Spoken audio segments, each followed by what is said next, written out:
Assalamualaikum warahmatullahi wabarakatuh.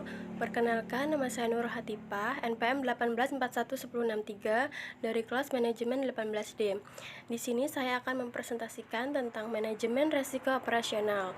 Apa itu manajemen risiko operasional? Manajemen risiko operasional adalah risiko yang timbul akibat tidak berfungsinya proses internal, adanya kesalahan manusia, kegagalan pada sistem, dan faktor kejadian dari luar atau eksternal.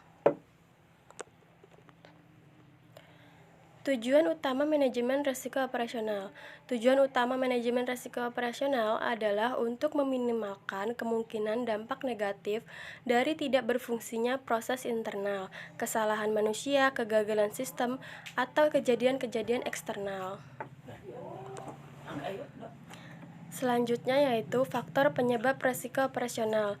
Yang pertama, manusia. Risiko yang disebabkan atau terjadi karena adanya pelanggan yang dilakukan oleh karyawan perusahaan yang lalai dan ceroboh. Contohnya, tanda tangan yang dipalsukan oleh karyawan. Yang kedua yaitu proses. Risiko yang terjadi karena adanya kesalahan proses. Contohnya, kesalahan input data oleh karyawan. Yang ketiga yaitu sistem. Resiko yang disebabkan adanya gangguan sistem, contohnya komputer down atau hang.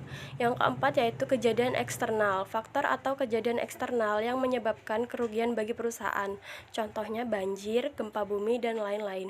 Yang terakhir yaitu hukum. Resiko yang timbul karena ketidakmampuan manajemen perusahaan dalam mengelola munculnya permasalahan hukum yang dapat menimbulkan kerugian atau kebangkrutan bagi perusahaan. Contohnya yaitu kelalaian dan penerapan hukum.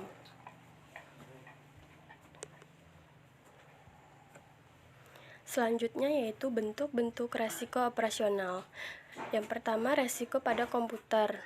Risiko pada bidang komputer bisa terjadi karena berbagai faktor, seperti faktor masuknya virus yang disebabkan oleh proteksi software yang tidak memadai. Yang kedua yaitu kerusakan maintenance pabrik. Perusahaan yang memiliki mesin yang sangat mengandalkan pada kualitas peralatannya dalam menunjang produksi. Yang ketiga yaitu kecelakaan kerja. Kecelakaan kerja terjadi pada perusahaan tidak menerapkan dan memberlakukan suatu konsep keselamatan dan jaminan bagi para pekerja. Kesalahan dalam pembukuan secara manual risk. Kesalahan pembelian barang dan tidak ada kesepakatan dari perusahaan. Yang terakhir yaitu kesimpulan. Risiko operasional merupakan risiko yang umumnya bersumber dari masalah internal perusahaan, di mana risiko ini terjadi disebabkan oleh lemahnya sistem kontrol manajemen yang dilakukan oleh internal perusahaan. Bentuk-bentuk risiko operasional yaitu risiko pada komputer, kerusakan maintenance pabrik, kecelakaan kerja, kesalahan pembukuan secara manual, kesalahan dalam pembelian barang, dan tidak ada kesepakatan bahwa barang yang dibeli dapat ditukar kembali, dan masih banyak lagi. Sekian presentasi dari saya. Saya ucapkan terima kasih. Wassalamualaikum warahmatullahi wabarakatuh.